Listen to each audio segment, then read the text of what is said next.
L'accès à la terre est rendu pratiquement inatteignable pour une relève qui part de rien. L'accessibilité aux terres est de plus en plus difficile pour la relève agricole. C'est ce qui a été discuté lors de la 44e édition du Congrès de la Fédération de la relève agricole du Québec.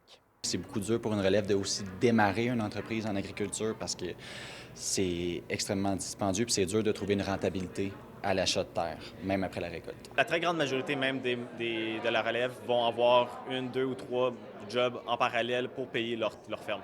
Donc, c'est pas... c'est un mode de vie en ce moment, c'est plus rendu un travail, c'est ça qui est la triste réalité. 78 des agriculteurs n'ont pas de relève. L'Union des producteurs agricoles demande des actions concrètes de la part des gouvernements pour assurer les activités agricoles. L'accessibilité aux terres, il y a un des éléments essentiels, c'est la dette agricole. La dette agricole ici au Québec, c'est 32 milliards de dollars. Ça a augmenté sur les dernières années, donc ça a un impact sur nos jeunes de la relève qui veulent avoir accès à ces terres-là.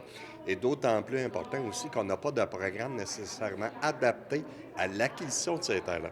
On a quelques programmes, mais qui ne répondent pas présentement aux attentes et des programmes qui soient actualisés face à la situation. Les grandes entreprises, ils ont des meilleurs moyens financiers pour pouvoir endosser une terre, comparément aux plus petites entreprises que eux, des fois, ils ont moins de garanties. T'sais. Essayer d'aller compétitionner avec des grandes entreprises, des fois, ça fait une centaine d'années que l'entreprise est déjà dans le milieu agricole, qui ont connu d'autres enjeux, mais des enjeux complètement différents que ceux qui veulent se démarrer aujourd'hui, que c'est extrêmement difficile.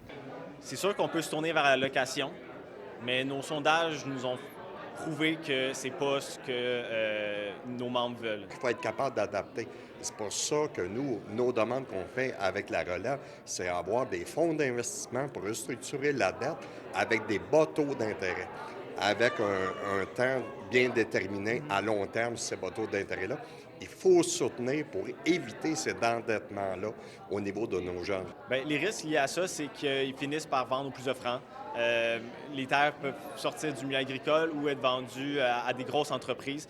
La relève, à ce moment-là, n'a plus la capacité d'acquérir ces terres-là. C'est sûr, c'est décevant. On aimerait que les terres puissent appartenir aux producteurs. On aimerait pouvoir continuer à grossir nos entreprises, à pouvoir investir. Mais quand on compétitionne avec d'autres milieux, c'est très difficile. Il n'y a pas tant de solutions miracles. Le coût des terres, il n'y a pas de manière de le diminuer. C'est aller chercher une autre rentabilité dans d'autres secteurs que la terre, diminuer les coûts. Lors du congrès, les 200 membres en ont également profité pour parler de différents enjeux comme les projets de train à grande vitesse sur les terres agricoles, les programmes de quotas pour la relève et également la formation agricole. À Harford, Marc-Antoine Mailloux pour Nouveau Info.